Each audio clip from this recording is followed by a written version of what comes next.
En el episodio de hoy, tecnocracia, colectivismo y utilitarismo con el gentil hombre desde Argentina. Esto es La Voz de la Mayoría Silenciosa.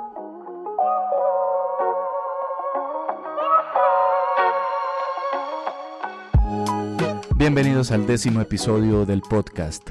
En esta oportunidad les presento una charla con Tomás. Tomás es el argentino creador del canal en YouTube El Gentil Hombre. Si no lo han visto todavía, se lo recomiendo.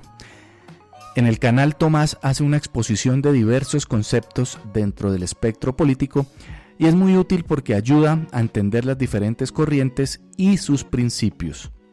En nuestra conversación hablamos sobre tecnocracia y sus raíces socialistas, hablamos sobre polilogismo, un concepto muy interesante de Mises que ayuda a entender la lógica colectivista, y hablamos también sobre utilitarismo desde el punto de vista de John Stuart Mill y de Jeremy Bentham. Al final, Tomás nos hace 3 recomendaciones sobre libros que van a ayudar a aquellos que estén interesados a adentrarse un poco más en el mundo de la filosofía política. Sin más, aquí está la conversación y nos encontramos al final para la despedida.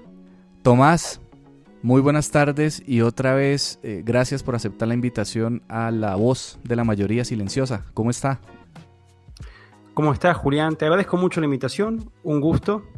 Espero que sea una charla muy interesante. Estoy seguro que así va a ser. Para quienes no lo conocen, Tomás tiene un canal de YouTube muy interesante que se lo recomiendo, se llama El Gentil Hombre, en el que él desarrolla muchos temas relacionados con el espectro político. Incluso propone una nueva clasificación, propone nuevas categorías dentro del espectro, pero voy a dejar que sea él mismo quien les cuente. Tomás, ¿dónde pueden la gente que nos está escuchando encontrar más de su contenido y más o menos de qué se trata lo que usted publica? Bueno, muchas gracias, Julián. Principalmente mi presencia en las redes sociales está básicamente en YouTube. Tengo Twitter y Facebook, pero generalmente mi mayor movimiento está en YouTube y pueden buscarme por El Gentil Hombre. Por suerte el canal viene creciendo, así que asumo que les va a aparecer rápido. Mi canal, como vos bien decías, intenta hablar de diferentes temas relacionados con la política y sobre todo con el espectro político, como bien apuntabas, que es, por decir así, no meramente un análisis político, por ejemplo, del liberalismo, del conservadurismo, del socialismo, sino en realidad cómo entender prácticamente lo que sería la filosofía política, y siempre con fines más, por decir así, pedagógicos, ¿no? Si bien a veces el canal, por supuesto, está basado en mi opinión, bueno, también hay, como bien decías, propuestas a evitar algunos prejuicios y entender algunas cosas que a veces no están claras, ¿no? Sobre todo en la jerga política, que a veces hay términos muy confusos y contradictorios. Y por mi parte soy un estudiante que hice este canal más que nada en un comienzo por un desahogo, porque a mí soy una persona muy curiosa que me gusta escribir, y luego un tiempo dije, bueno, ya que estoy escribiendo pequeños artículos para mí y escribiendo reflexiones sobre la situación política y económica de mi país y a veces de la región, ¿por qué no hacer un canal y compartir esto que estoy escribiendo? Total, si lo tengo para mí solo, no va a ayudar a nadie o no va a generar ningún impacto más que tener un montón de documentos guardados en la computadora. Así que bueno, por suerte a la gente le gustó, así que estoy muy contento con todo lo que me dio el canal y toda la gente que pude empezar a conocer gracias a él. Es un canal recomendado y lo que marca Tomás me parece que es tal vez una de las cosas más valiosas y es la pedagogía. Tomás no, y esa es mi interpretación, él puede corregirme por supuesto, él no toma partido propiamente o no da juicios de valor sobre determinada posición o sobre determinada corriente, sino que es más pedagógico, y me parece que ahí es donde está el valor o el mejor valor agregado que ofrece su canal. Tomás, antes de entrar en materia con la conversación, una última pregunta acerca del Gentil Hombre. me llama mucho la atención la estética que usted maneja en su avatar, por supuesto, pero también dentro de los videos, como es y no sé si estoy desubicado, pero creo que es como de los años, de la década de los 40, 50. Cuéntenos un poco sobre eso. Sí, exactamente. Bueno, en general es un gusto mío. Quizás es por un lado que desde hace muchos años me gustan mucho las películas de los años 40 y 50, la estética esa, por ejemplo, que está en el mundo del jazz. Me gusta mucho, por ejemplo, el jazz, que tiene muchos videos y también películas de los años 40 y 50. Y yo, bueno, el canal tiene esa estética. Y por otro lado, yo de alguna manera, el nombre gentilhombre también hace un poco referencia a ese concepto del gentleman, que es un concepto anglosajón en realidad, porque si bien en Francia y en España existe, no tiene un significado similar, ya que en Francia y en España generalmente se lo asocia con la aristocracia o con la nobleza, mientras que en Inglaterra el gentleman es más bien una persona que posee valores, una persona que, digamos, intenta ser respetuosa y no está relacionado con una cuestión de nobleza, ¿no? Entonces, por decir así, mi canal también intenta, como un esfuerzo, no porque yo meramente sea un gentleman, pero sí el esfuerzo ese de presentar el debate político, y en general la mayoría de debates, desde una posición más o menos respetuosa. Digo más o menos porque evidentemente siempre cuando uno habla de un tema hay emociones. Claro. Y hay, por supuesto, toda una manifestación que es imposible eliminar por nuestra propia fisiología, ¿no? Pero dentro de todo intento, bueno, que siempre esté en un marco de respeto hacia los demás. Para que la gente tenga una referencia un poco más clara, yo siempre que veo los videos en el canal del gentilhombre de Tomás, inmediatamente me transporta a un capítulo de Mad Men, para que la gente tenga más o menos una referencia un poco más cercana a lo que es esa estética. Bueno, Tomás, para entrar en la conversación entonces, ¿qué es la tecnocracia? Esta pregunta, esta inquietud me surgió hace varios meses, gracias, entre otras cosas, al contenido de su canal. Fui como cambiando un poco la percepción sobre el término, sobre el concepto, sobre lo que implica, de algo, y pasó de ser algo deseable, como nos lo quieren vender la mayoría de los políticos o como la mayoría de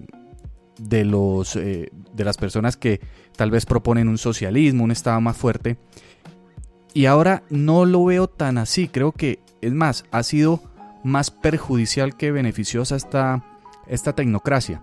Entonces, por favor, ¿qué es la tecnocracia?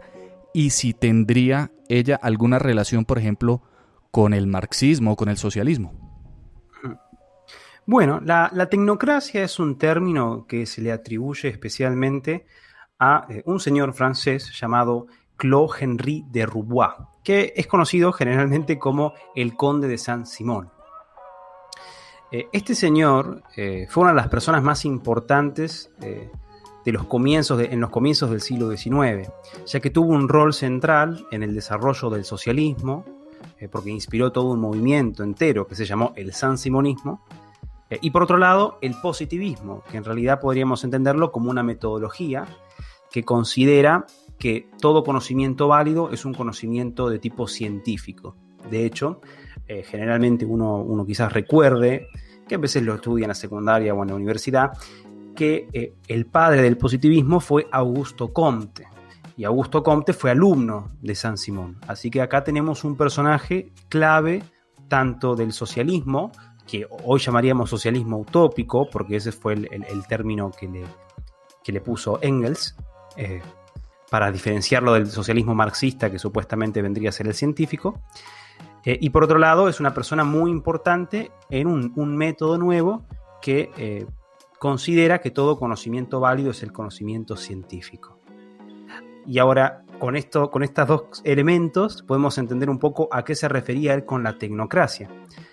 Porque el socialismo de Saint-Simon, si bien tenía componentes de redistribución de riqueza, o por ejemplo, la abolición del derecho a la herencia, lo que más acentuaba Saint-Simon era la tecnocracia. Era un Estado dirigido por ingenieros y científicos que planifiquen la sociedad. Entonces, básicamente, la tecnocracia es esta idea que postula Saint-Simon de que el Estado tiene que ser regido y planificado, toda la sociedad, por ingenieros y científicos que puedan planificar básicamente un mundo mejor,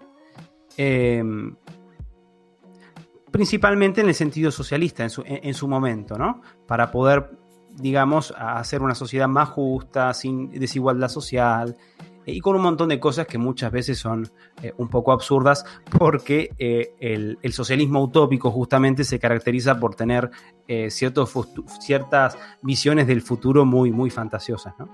Así que eso básicamente, en términos resumidos, es la tecnocracia. Excelente exposición, Tomás. Y ahí, bueno, esta idea de Saint-Simon se ve reflejada después digamos, en Marx o en otros comunistas, socialistas posteriores. Correcto, sí, en realidad podríamos decir que la idea tecnocrática está presente en todo el socialismo. Existen otros grandes padres del socialismo utópico, como Charles Fourier y Robert Owen en Inglaterra, y ambos en realidad consideran lo mismo que Saint-Simon, ya que ambos en su momento lo que planeaban era sociedades pequeñas, como pequeñas comunidades, donde un grupo de personas planificaba absolutamente todo. Fourier, otro francés, que desarrolló la idea del falansterio, que eran pequeñas comunidades donde estaba absolutamente todo planificado. Cuánto tenía que trabajar cada persona, a qué hora comer, a qué hora se debían bañarse, cuántas habitaciones, cuántas camas, todo estaba planificado. Por supuesto, me gustaría comentarles que esos experimentos fueron estrepitosamente malos, tanto el de Owen como el de Fourier. Y luego, si bien Marx, ojo, noten el carácter cientificista, porque Marx justamente lo que llama su socialismo es un socialismo científico, así que en cierta manera lo que él está diciendo es que incluso el Saint-Simon no era tan científico como él se decía, ¿no? Y también en el marxismo hay una premisa muy similar. Todo el socialismo en general está basado en una visión donde, al no existir el mercado o el dinero o a los medios de producción, al estar a las manos de los trabajadores y no en manos privadas, todo está planificado. Entonces quizás no es la planificación desde ingenieros y científicos, pero sí desde otras personas, ¿no? Incluso si uno, por ejemplo, lee a Bukharin, una persona muy importante en el desarrollo de la economía soviética en la época de Lenin, su, por decir así, plan era que la economía sea completamente planificada desde centros de estadística. Así que el principio es el mismo. Es un grupo de personas que supuestamente pensemos que tienen mucho conocimiento, que son ingenieros, científicos, economistas, que planifican toda la sociedad en sus dimensiones económicas y en el caso de incluso de Saint-Simon también social, porque él incluso hablaba de diseñar un nuevo cristianismo, ¿no? Como una especie de nueva religión que acompañe ese experimento que él tenía. Tomás, ¿no es eso lo que estamos viviendo hoy? Yo diría que sí, y lamentablemente sí. Si quieres, lo puedes relacionar con la... Lo digo porque todo el mundo... mundial actual, y si no, con un paradigma político que la verdad que está presente hace ya tiempo, ¿no? Es impresionante la descripción que usted hace, todas las pistas que nos da en cuanto a autores y en cuanto a conceptos. Y es increíble ver que es lo que se ha vuelto, como decía en la introducción a la pregunta, es lo que se ha vuelto deseable. Y es básicamente lo que vivimos hoy.